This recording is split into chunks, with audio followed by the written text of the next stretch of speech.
reading. Once again, in the name of the Father, and of the Son, and of the Holy Spirit. Amen.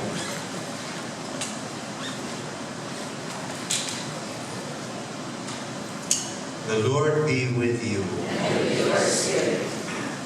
One day Moses led the flock to the far side of the desert and came to Horeb, the mountain of God.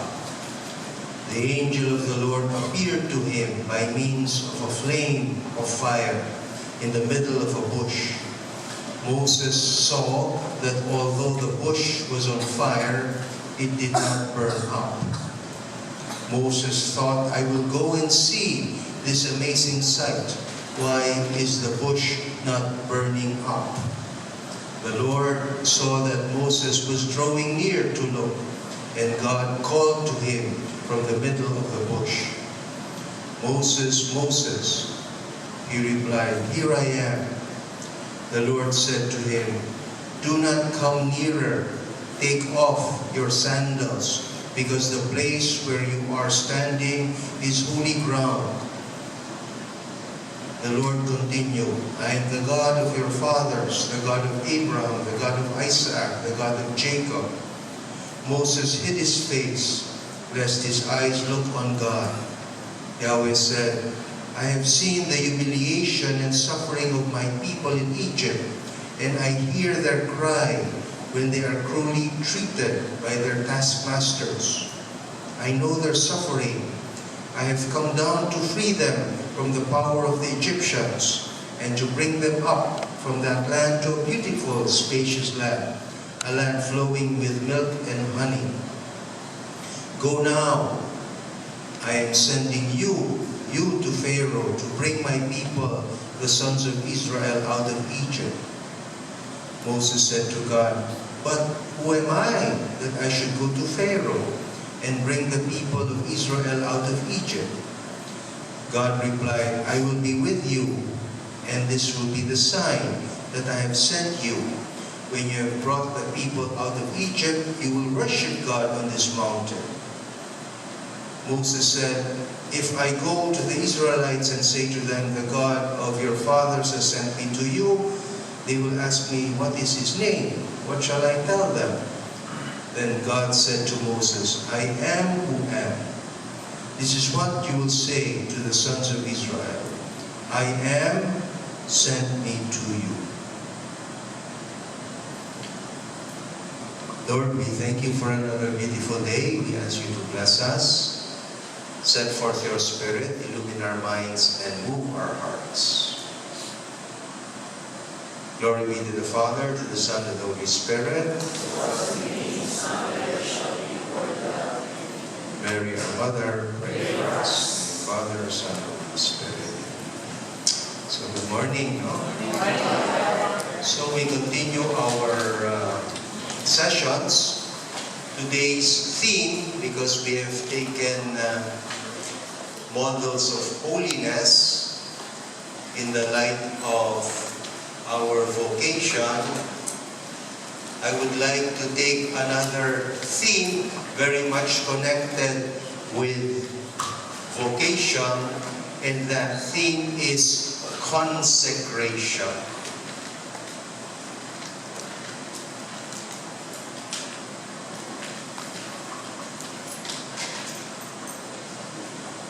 If we need to see our being leaders as a vocation from the Lord, initiated by the Lord, meaning He took the first step. He initiated it. I chose you, you did not choose me. Then also, we need to see our being leaders in the Acts community as a consecration initiated by the Lord Himself. Meaning, siya na naman ang nauna. He takes the first step to consecrate us. That's a beautiful word, consecrate. And last year, first week of Advent, last November 2014, Pope Francis called the year as the year of the consecrated life. The Universal Church, he called this year the year of the consecrated life. And the consecrated life, starting first week of Advent, will end when? February 2 next year, 2016. And what is February 2? It is the feast of the presentation. Candelaria, diba? Candles, the Feast of Candles, February 2. So from the first week of Advent until February 2, 2016, is the year of the consecrated life. It's true, when you say consecrated life, it means people who have taken the vows of poverty, chastity, and obedience. Yung mga madre, yan. Yung mga pare, although not all priests, because some priests take the vows, but they are not religious. Yan, for example, si Cardinal Tagle is not religious. Cardinal Rosales is not religious. They are diocesan, secular. Kami, we belong to a group, we belong to a community, Jesuit, Franciscan, SVD, Salesian, yan, si Father Mark, St. Paul, no? Mga religious yan because we belong to a community. Totoo yun. When you say consecrated life, primarily, you mean those types of people. But, once we are baptized, we become consecrated persons. In other words, tayong lahat, in this room, we are consecrated individuals. Hindi lang kami mga pare, hindi lang kami mga religious. That's why Pope Francis, when he said, I call this the year of consecrated life, I don't only mean people with the 3 vows of poverty, chastity. I mean everyone in the church. So, we need to realize we are also consecrated. And we need to see also vocation. If our being leaders is not an accident, that the Lord explicitly initiated His call, He made the first move, then we also should see that our being leaders is a form of consecration. Now, in the church, there are 3 meanings of consecration. In Christianity, 3 ang ibig sabihin ng consecration. The first is the Eucharistic meaning. Diba? Take this, all of you, and eat of it, for this is my body, which will be given up for you. On the night He was betrayed, He took bread, giving you thanks and praise. He broke the bread, gave it to His disciples. Yan ang consecration. This is my blood. Do this in memory of me. That part, if the priest says, after the preface, kasi may sagutan mo na yan, the Lord be with you. Lift up your hearts. Let us give thanks to the Lord. So, after that, may tinatawag na preface. After preface, consecration na. And consecration is initiated by the epiclesis. Yung epiclesis, madalas ginagawa natin yan. Ano ba epiclesis? Ganyan. Diba? Diba sometimes, pag celebration, ano ginagawa ng mga ibang pare? Ganyan. Hindi ganyan. Ganyan. Kung nakita na kayo ng ordination, mga paring na-ordain or deacon, seminarista, anong ginagawa ng obispo? Ganyan. Ilalagay sa ulo, di ba? Ano yun? Epiclesis yun. So, kung may sakit, di ba? Babasbasan mo. Or minsan in a community, let's pray over Let's pray over brother. Let's pray over sister. Bakit? Kasi may problema, may sakit. O birthday niya, whatever. Sige, anong tawag doon? Epiclesis. So, hindi lang ang mga pare nagaganyan. Lahat tayo pwedeng mag-epiclesis. Of course, not sa misa. Sa misa, mga pare lang, ordained ministers. Pero, we can pray over people. We can pray over individuals, our loved ones. Or sabihin natin, Father, paki-bless naman birthday ko. So, be-bless ka. Ano ibig sabihin nun? Epiclesis yun. Epiclesis is a form of prayer addressed to the Father. Sinasabi sa Ama, Ama, ipadala naman niyo ang Espiritu Santo para the person before me or whatever is before me will be blessed, will be made holy, will be sanctified. Ngayon, ang epiclesis sa consecration sa misa, iba. Bakit? Ordinary bread. Imagine, tinapay lang. And ordinary wine, because of the epiclesis, because of the consecration, is what? Is transformed into the actual body of the Lord, into the actual blood of our Lord. Kaya katawan ni Kristo, dugo ni Kristo. Yung kagagaling ko lang sa Cebu, lawas ni Kristo. So body of Christ, so that's consecration. Ordinary bread and ordinary wine transformed into the actual body and blood of our Lord. That's the first meaning of consecration. There is a second meaning of consecration. Ano ibig sabihin second meaning? Yung devotion, dedication. Sa English, when we say, Lord, I consecrate my life to you. Ano yung sabihin nun? Lord, inaalay ko ang buhay ko sa iyo. Or consecration to the Sacred Heart. Ngayon, ano ngayon? First, Saturday. Devotion to the Immaculate Heart of Mary. Di ba? Basta first Saturday, Immaculate Heart of Mary. So, we can say, I consecrate my life to the Heart of Mary. I consecrate my heart to the Sacred Heart of Jesus. Or, for example, be-bless natin itong bahay na ito, or be-bless natin itong building na ito. This house, this home, this building is consecrated to Christ the King. Ano ibig sabihin nun? It's dedicated, it's devoted, it's offered.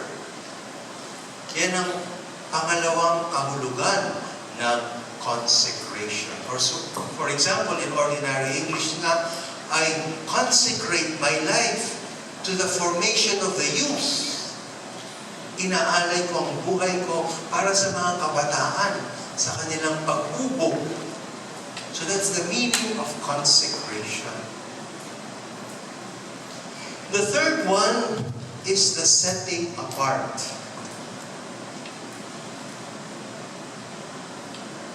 It can be a place. This is consecrated, and because this is consecrated, it is set apart by the Lord for a particular use, and because it's consecrated by the Lord for a particular use, it is made holy and blessed and made sacred. Pero hindi lang mga lugar, hindi lang mga bagay ang kinoconsecrate. Mga tao ang kinoconsecrate. The person is set apart. That's why Israel is a consecrated people. And believe it or not, Acts is a consecrated community.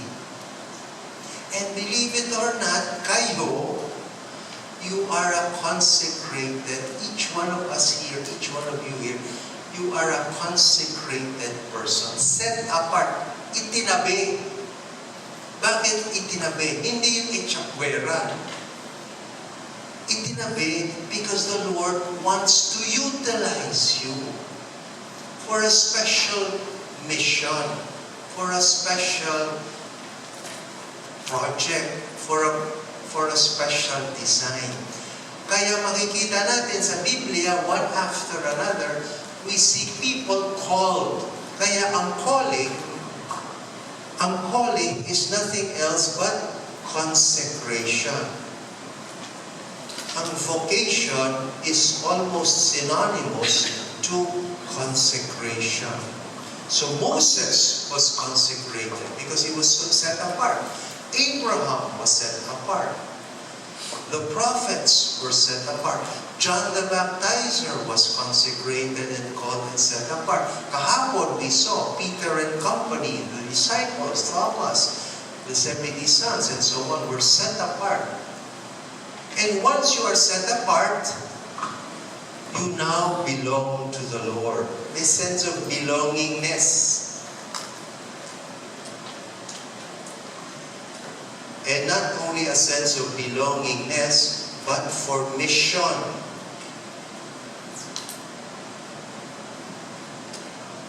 And that is why we need to see ourselves as consecrated, set apart. Again, if we do not see it that way, we will see our being leaders more as a burden or more as a task. Trabaho lang. We think simply in terms of work. Syempre, hindi mauubos ang work. We will be overwhelmed. Ano trabaho na naman? Ano utos na naman? Ano project na naman? Ano meeting na naman? Tuloy-tuloy yan. But if we think in terms of vocation, consecration, we are set apart, we belong to the Lord, it's mission, He initiated it, and not so much in terms of napilitan lang ako, or pinili lang ako ni Father Mario, or pinili lang ako nito, pakisama lang ako, then yun na. That's why we need to think in terms, not in the horizontal level. We need to think in terms of the vertical level. Kasi madalas, horizontal ang thinking natin eh. Ano yung sabihin ng horizontal? Human. Tayo lang. Kung hindi kasama ng Diyos. Kapilitan lang ako. O nakikisama lang ako. That's horizontal. Pero we need to think in terms of vertical. Kaya nga, if you put this together, ano mangyayari? Cross. Totoo yun. The Lord uses human instruments. Karupuan natin, kahinaan natin, our brokenness, our woundedness, our frailties, our fragilities, but it comes from the Lord. Kaya nga, we need to think in terms of vertical. Yung vocation and consecration would be thinking in terms of vertical, nanggagaling sa Panginoon ito. And that's the challenge. Can we think that way, especially again, as leaders? And it's no accident that you are leaders of this community. Bakit ikaw? Bakit hindi iba? Bakit si Moses? Bakit hindi si Aaron? Bakit si Abraham? And so on. Bakit si John the Baptist? Bakit si Maria? Hindi si Elizabeth? Bakit si Simon Pedro at hindi si Bartimaeus? So, these are no accidents. That's why we should not think in terms of, coincidence lang ito. Hindi, sinadya ito ng Panginoon. You're being called, you're being consecrated.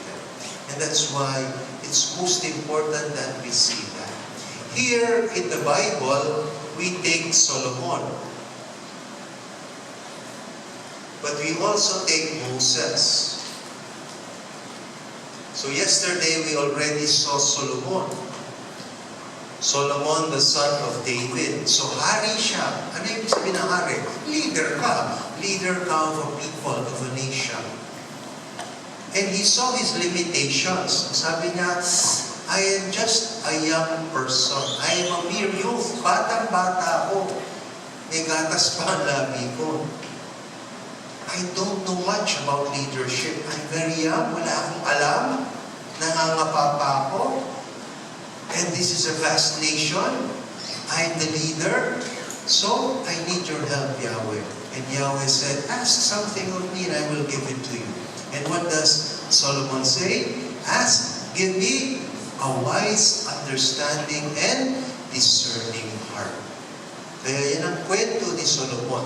But the beauty about Solomon was, he realized his weaknesses. He realized his fragility. He realized his limitations. In other words, hindi ka nag-iisa. Many times we're confronted with that. Ako leader? Paano yan? Mahina ako. Kung minsan, tamad ako magdasal. Kung minsan, tamad ako magsimba. Paano ako magiging leader? Eh, ikaw ang pinili. The Lord chose you. The Lord consecrated you. Ikaw ang isinitabi, no? In terms of being set apart. Solomon was chosen. And that is also true with Moses. Kaya the one from Exodus 3. Si Moses was the leader of the Hebrews. And originally, what was his work? Pastol ng tupa. Nakita natin mga tupa dito. He was just an ordinary shepherd. Kasama yung mga mababahong, maduduming tupa. Ano manay niya sa leadership? And not only leader of a community, but leader of a nation. Having problems with Egypt, the most powerful nation at that time. So, tinawag siya, kinonsecrate siya ng Panginoon. And that is why you see, no, that it was the Lord who was taking the initiative. Paano natin nalaman na tawag ito na hindi lang ordinaryo thinking, no? Ordinary thinking that it was an accident or no, that it came from the Lord. Yun, the mountain of God, the angel, the fire and the flame, the sacredness. So, in Old Testament theology, kung may bundok, naroon ng Diyos. Where there is a mountain, there is God. Kaya sa Matthew, the Beatitude Sermon on the Mount. Kasi mountain Holy mountain of the Lord. Again, in Old Testament theology, where there is an angel, there is God. Yeah, the angel of the Lord appeared to him. In the Old Testament, where there is fire and smoke, there is the Lord. And precisely, the place was so sacred that he had to remove his sandals, inaispa niya. And he had direct contact with the Lord na he could not look God straight in his face. Kasi, again, in Old Testament theology, anybody who sees God directly will die. Then, what happens? Nagpakilala ang Diyos. Paano nagpakilala ang Diyos? I am the God of Abraham. I am the God of Jacob. In other words, kung ako ang Diyos ni Abraham, at si Abraham ay kamag-anak mo in terms of lineage, then Diyos mo rin ako. So in other words, you belong to me. Then he speaks, I have seen the suffering of my people. I have felt and I have heard their cry of complaint. Nagdurusa ang bayan. And I'm calling you, ikaw, Moses, Moses, Moses, tinatawag kita, I'm consecrating you, I'm setting you apart. And what was the initial reaction of Moses? Who am I to go to Pharaoh? In other words, bakit ako? Ang dami diyang magaling, ang dami diyang matalino, ang dami diyang super efficient, ang dami diyang mas may pinag-aralan pa sa akin. Bakit ako? Basta ikaw gusto mo. And that is why the experience of Moses should touch us. Bakit ako? Kami, 12 magkakapatid. 8 kaming lalaki. Totoo yan, 2 kami pare. Pero hindi ako pinakamabait sa pamilya ko. Isang kapatid ko, 2 beses, 3 beses magsimba. Ako, minsan, tinatama din minsan. Siyempre, minsan, ganun nangyayari yun. So, bakit ako? Bakit ikaw? Bakit tayo? And that is why we need to have that awareness. And then, in the end, he does not only know his will, go to Pharaoh, but I am who am. There is intimacy. Kasi in the Old Testament theology, for someone to reveal his name means there is closeness, there is intimacy. To know your name is to know you as a person. May relasyon na tayo as a friend or basta may intimacy na, may closeness na. And that's what happened with Moses. Pero ang ganda ng sinabi niya, who am I that I should go to Pharaoh? Ano pangalan ni mo? Ano ibig sabihin ng pangalan ng Moses? Drawn from the water. Ano ibig sabihin ng drawn? Pulot lang ako.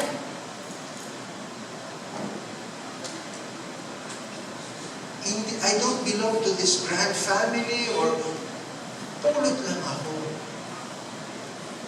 I'm weak. At hindi lang ang pulot. Remember the story of Moses? May pinatay na ako. He was a murderer. Moses was a murderer. He killed someone. A killer. And that is why the Lord calls us not because of our qualifications. He calls us precisely because He loves us. And because He loves us, He wants to bless us all the more. At syempre, kanya-kanya yan. Kaya yung kanina, do we really want to be blessed? Do you really want to be blessed? Individually and as a community. Kaya nga, go, seek, find, and live out your consecration and vocation to the full. Once we're able to seek and find and live out our vocation and consecration to the full, then lalong darating ang biyaya at grasya sa atin. And that is why ang dami-daming biyaya dadating at dadating. At each blessing, each grace would be most unique. Kasi unique ang each consecration, unique ang each vocation. And you need to realize that so much part of your consecration is servant leadership. Again, going back to servant leadership. I came not to be served, but to serve. Yan ang punot-dulo ng ating pagka-leader. It's not to dominate. It's not to command. Hindi lang mando ng mando. But precisely to serve, to reach out to the other members of the community. And that's why we also need to think as a whole. We cannot stop thinking in terms of ministries lang. Kung minsan kaming mga pare, ganun din kaming mga Jesuita. Kasi may mga iba't ibang ministry rin kami. May education ministry kami, may formation ministry kami, may parish ministry kami, may social ministry kami. May prison ministry kami. So, kanya-kanyang ministry. But we should not think, sabi ng general namin, stop thinking in terms of ministries because we're one body.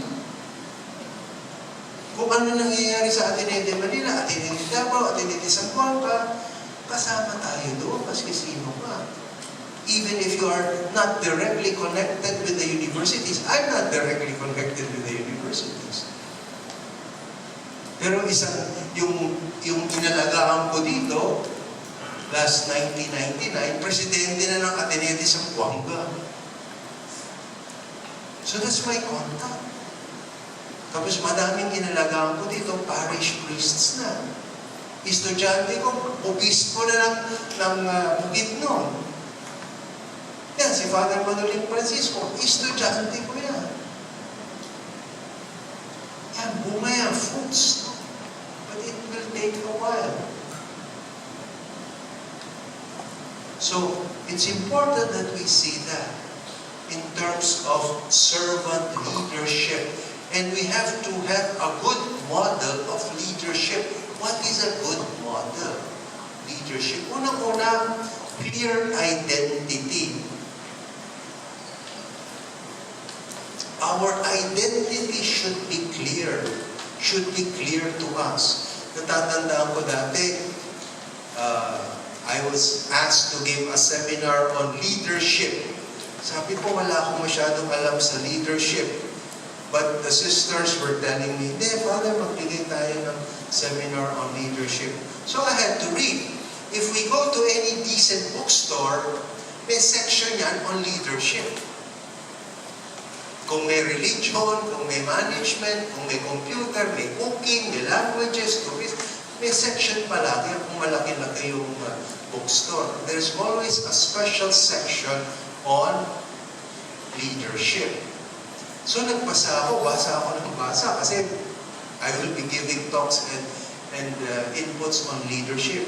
So, sabi ko, the more I read, the more I was frustrated. Bakit? Kasi karamihan sa mga writers on leadership today, whatever kind of leadership, they focus on qualities.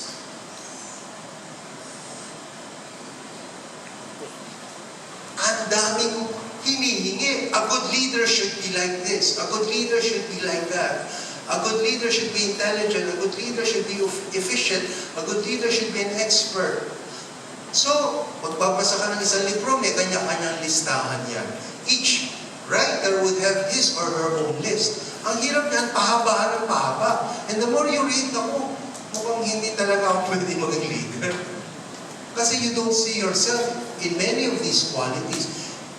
And yet, that's how many writers define a good leader. By terms of qualities. So a good leader should be like this. A good leader should have passion. A good leader should have commitment. A good leader, especially in competence, knowledge. So pahaba ang listahan. So,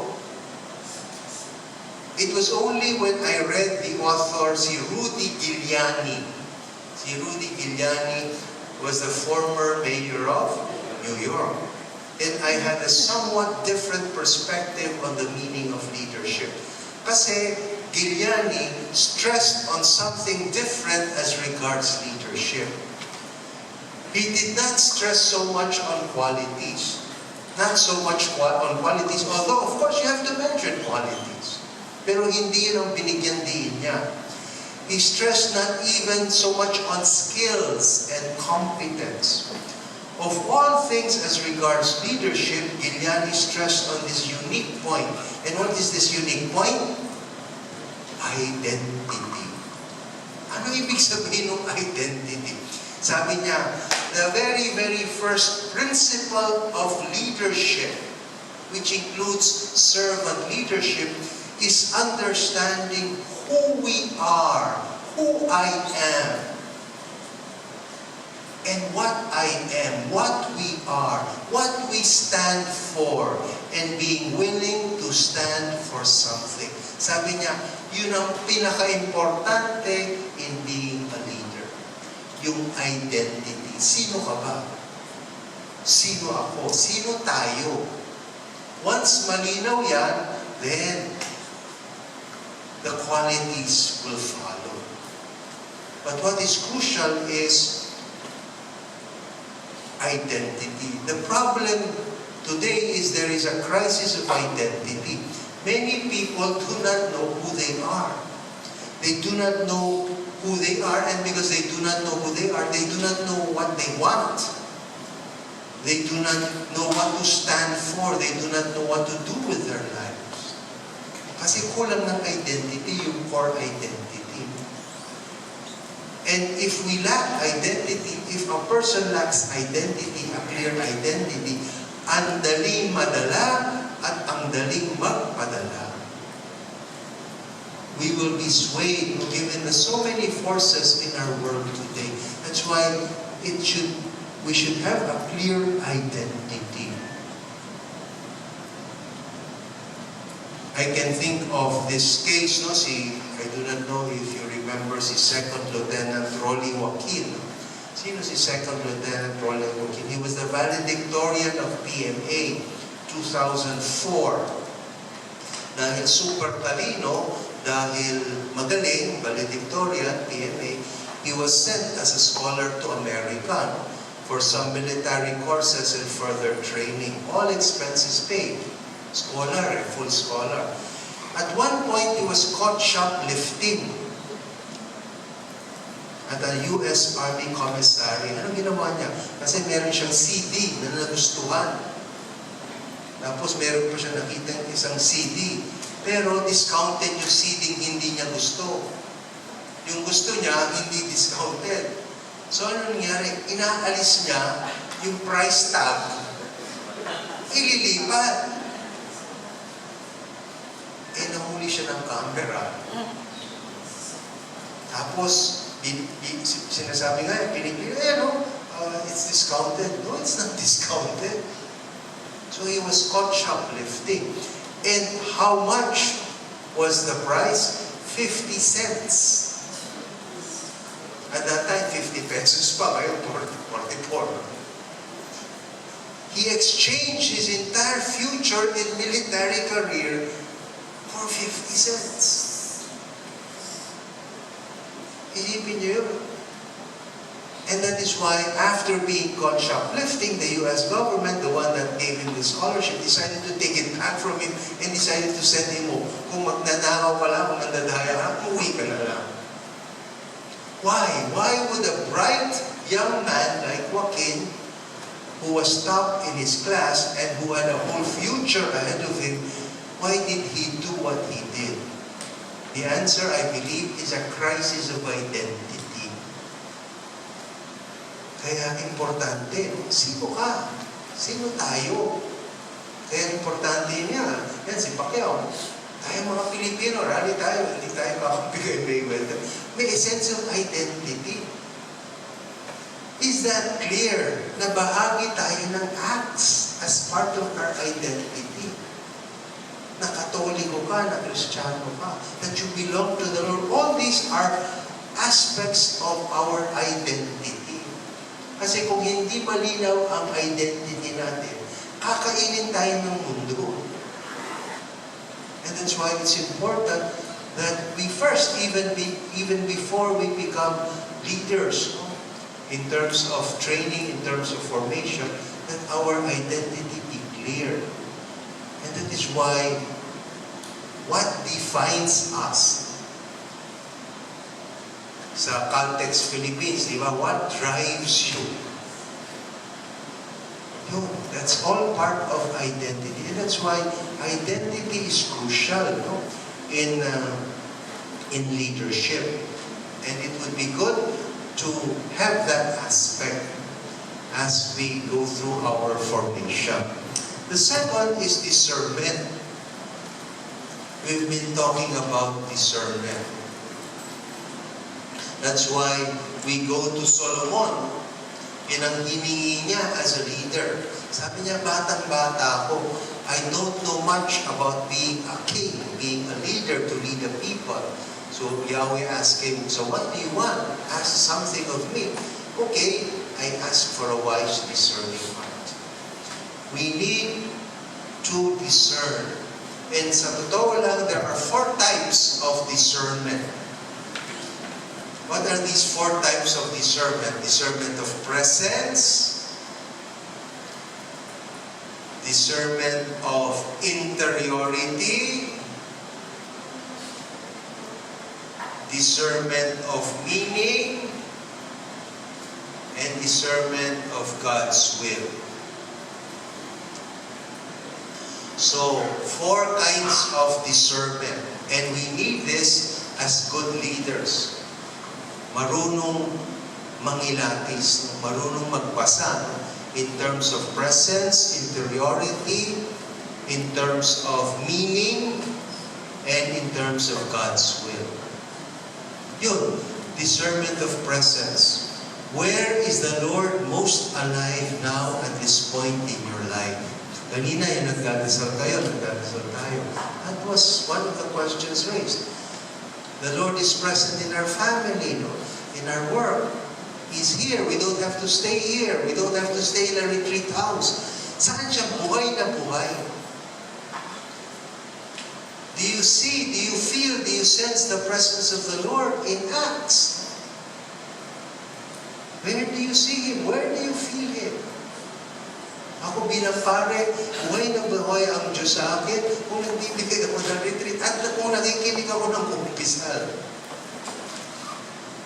But you, what about you as leaders? Where do you see God alive? Saan siya buhay? Where is He present? Where is He alive? In ang discernment of presence. The other one is discernment of interiority. Yan yung ginawa natin on the first day. Because as leaders, we need to learn to look in.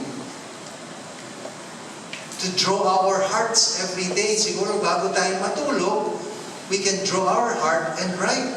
Ano bang mga damdamin na naghari sa puso ko ngayon? So for example, nagtatampo ako.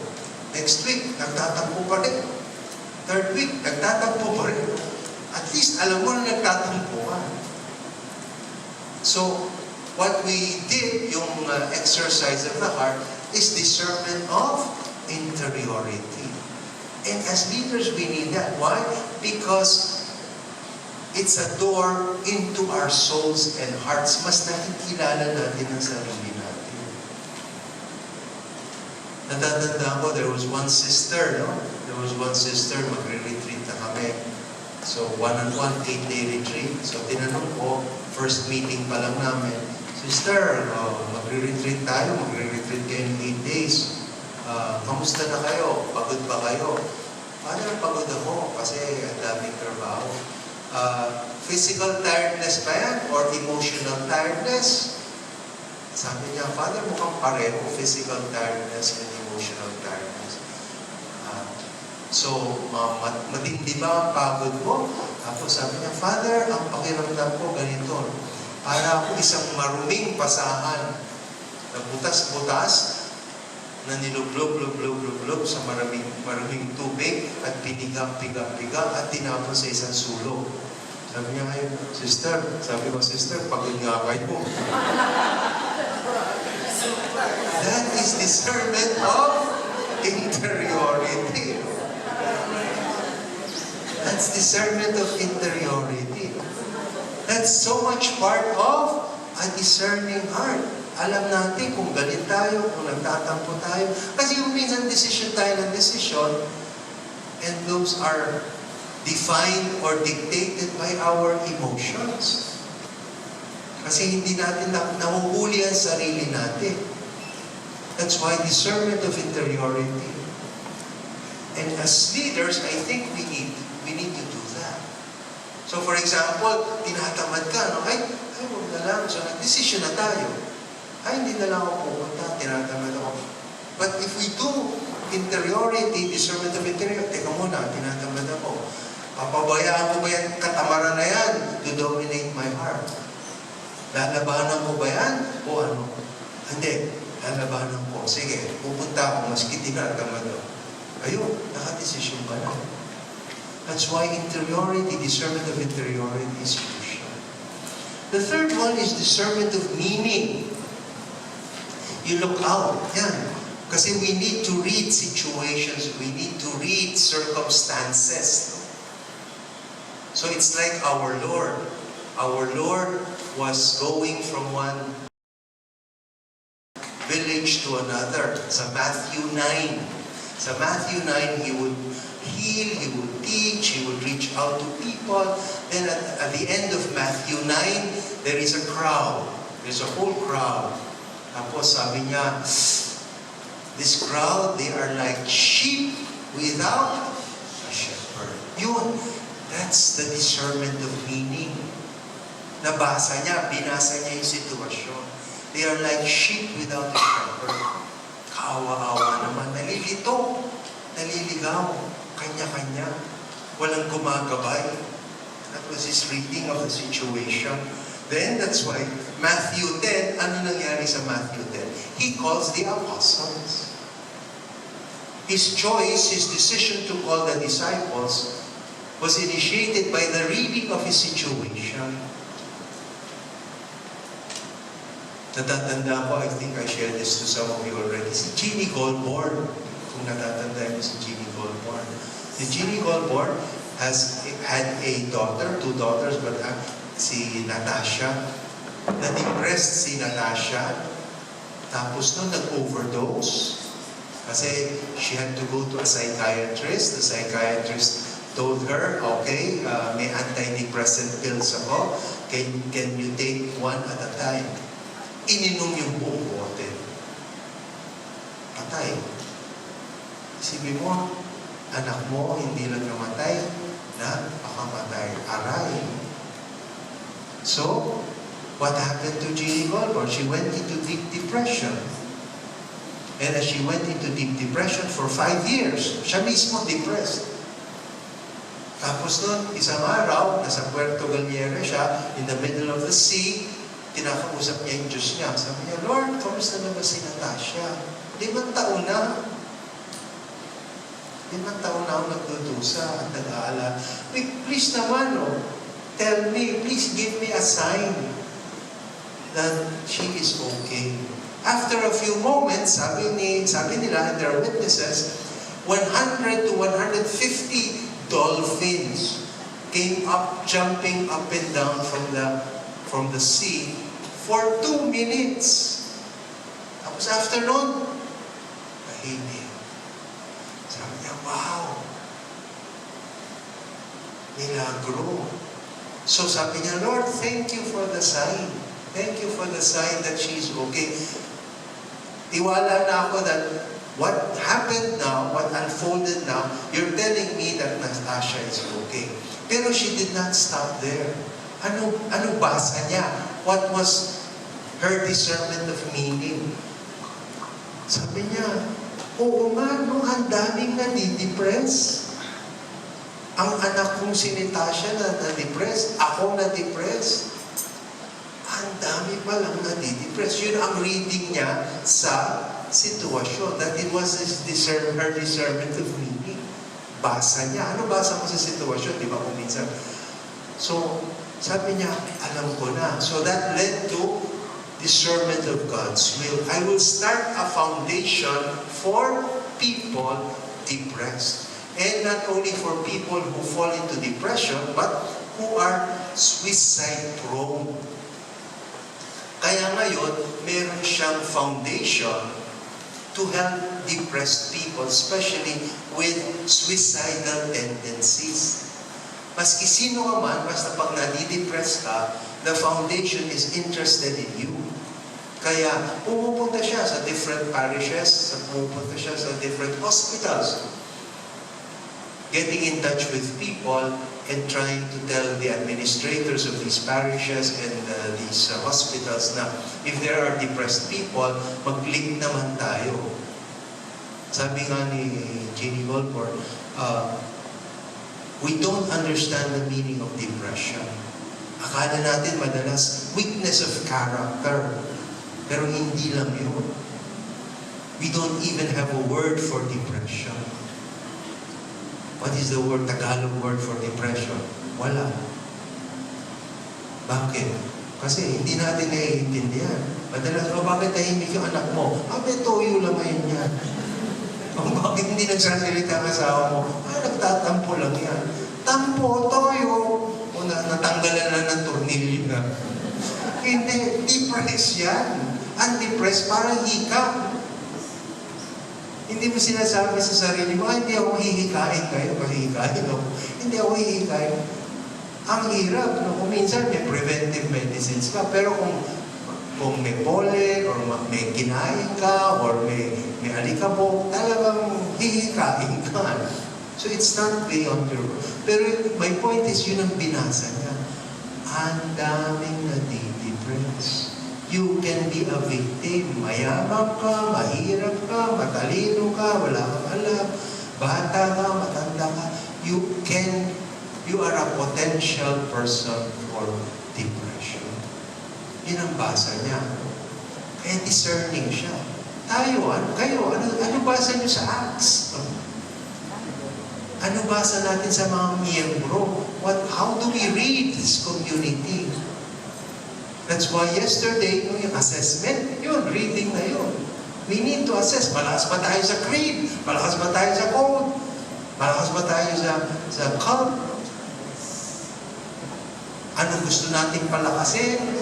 What do we add? What do we modify? What do we set aside? So that would be discernment of meaning. And finally, yung God's will. Where the Lord is leading me, where the Lord is challenging me. And usually dito yung desires. Kasi writers today would say, if we get in touch with our deepest desires, then God's will is not far. Yung talagang desire, hindi lang gusto. Inakasam-kasam talaga. What are your deepest desires at this point in your life? Again, it's May, it's 2015. Ano talaga inaasam-asam mo para sa sarili mo? Ano inaasam-asam mo para sa pamilya mo? Ano inaasam-asam mo para sa community, sa Acts? So, these desires, if we try to get in touch with them, define them, then sooner or later, we get in touch with God's desires for us. And then when we get in touch with God's desires for us, then we get in touch with His will for us. Kaya inaasam-asam. And usually, where our desires are, there our energies are. Which is life-giving. Natatandaan ko si Mr. Onofre Pagsangan, yung teacher sa high school sa Ateneo de Manila. He has been there for so many years. I think he's already 85. So si Mr. Onofre Pagsangan, sabi niya, with all humility, I was offered so many jobs in Makati and in other communities, in other companies. Pero I said no to them. Why? Because this is what I desire. And because this is what I desire, this is life-giving to me. Nagbibigay buhay ito. It energizes me. When I'm in front of young people, when I'm in front of high school students, and I teach them, I interact with them, this gives life to me. Kaya importante yung life-giving. And we need to test our desires. Yan, meron nagsabi, Father, gusto mo maging figure skater, katulad ni Christian Martinez. Talaga? Marunong ka ba mag-skating? Mag-aaral ako. Alam mo ba na si Christian Martinez spends 6 to 8 hours in the skating rink every day for training? Ano, Mother? 6 to 8 hours a day. Wala pang weights yan. Pag may weights ka pa ba? Siyempre. Ayoko na mag-skating, maging figure skater. Yun, testing our desires. Do we really want to be leaders in that sense and respond to? So we need to test our desires. May isa naman nagsabi sa, Father, gusto ko maging biblical scholar. Sabi ko, scholar, hindi student, scholar. Para I'm able to preach, explain the Word. New Testament, Old Testament. Ako, mahirap yan. Bakit mahirap, Father? You need to learn Greek. You need to learn Hebrew. You need to learn Latin kasi ecclesiastical degree yan. You need to learn Italian kung mag-aaral ka sa Biblico, sa top biblical school in Rome. And you need another Semitic language like Aramaic. And of course, you need another modern language aside from English. Sabi niya, naku, biblical student na lang ako. Yung testing of our desires, talagang, and that's why we need to get in touch with our desires. Finally, in terms of our servant leadership, yung walking the talk, we need to walk our talk. Ano ibig sabihin ng walking our talk? To be examples, living examples of commitment. Hindi lang yung puro salita. And why is Pope Francis such an effective leader? Because he walks his talk. Simple lang yung kotse niya. Umalis siya sa Vatican Palace, pumunta siya sa mga guest houses which are much simpler. Maganda pa rin. Kasi syempre Vatican. Tapos kung birthday niya, ano ginagawa niya? He invites street people. Birthday na birthday mo, sino kasama mo? Pulubi. Yun ang gusto niya, he walks his talk. He goes to depressed areas. Tawag natin, squatter areas. Mahirap na mahirap. He would spend time there. Even as a cardinal, even as a bishop. Ngayon, paminsan-minsan, basta sisipot lang yan. Tapos, the first trip outside of Rome after his election, saan siya pumunta? Sa Lampedusa. Ano yung Lampedusa? Yung isla where refugees died. Kasi crossing the boats. Kasi may mga boat people. Yun, he walks his talk. And we need to walk our talk. So, that would be effective leadership, I believe. Pero ang kalaban ng servant leadership ay takot. Yan ang kalaban ng leadership. In terms of fear. Kaya sabi nga nila, the evil spirit is like a terrorist. Bakit? Kasi he will create fear in our hearts. Why would he create fear in our hearts? To discourage us. That's one of the favorite weapons of the evil one. Fear, at susunod sa fear, very much related to fear is discouragement. Parang, naku, hindi ko kaya ito, naku, ang gagaling nila, wala naman akong alam, leader ako, naku. Yan ang gustong-gusto. Ay, huwag na lang. Yan ang gustong-gusto naman sa mga espiritu. And that's why we need to go against fear.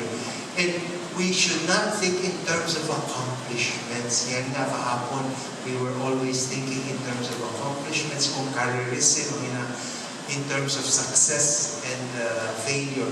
We should not think in terms of accomplishments and successes. Kasi consecration does not think in those terms.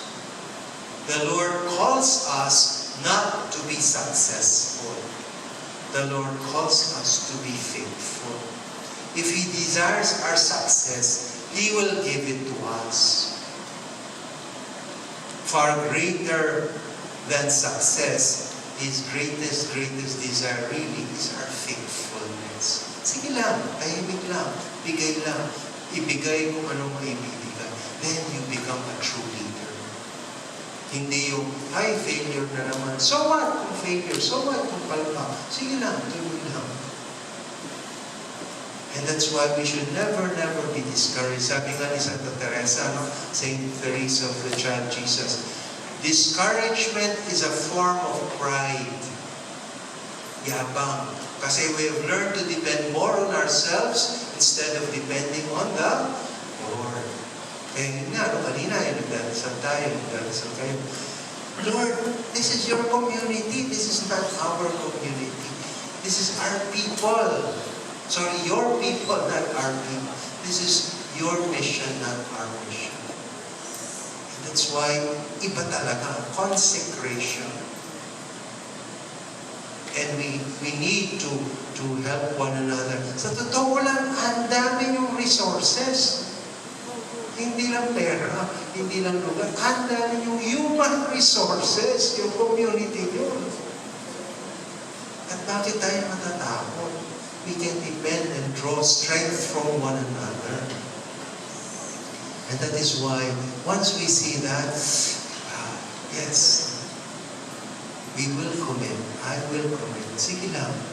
I'm not after success. I am after fidelity. Why?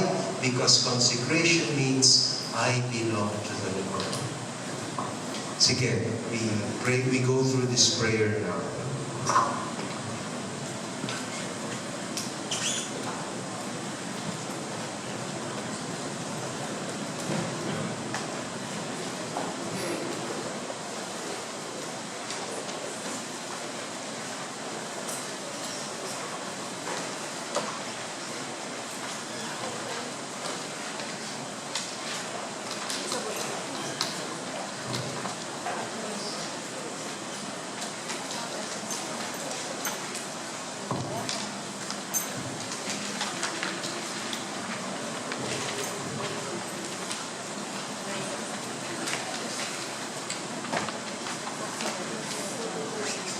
So let's briefly go through the sheet. The theme, servant leadership as consecration. Grace, can we read this together? My Lord Jesus, I beg for the grace of enlightenment and understanding, so that I may realize that my being a leader is no accident, but in fact a genuine vocation and consecration, setting apart, initiated by you to draw me all the more to your heart. So we have two models of leadership. Yesterday, kinuha na natin si Mary, no? But today we take Solomon and Moses. So again, the bullet points, no? Be still before the Lord as you enter into prayer, no? When ready, beg repeatedly for the grace. Kasi maganda yung grasya, no? So for you to interiorize it, for us to interiorize it. Second bullet point. Have I accepted the reality that my being a leader in Acts actually is no accident, and that it is in fact a vocation and consecration initiated by the Lord Himself? Ang sagot natin dito ay napakahalaga. Kasi if we have not accepted it, we have not burned our bridges.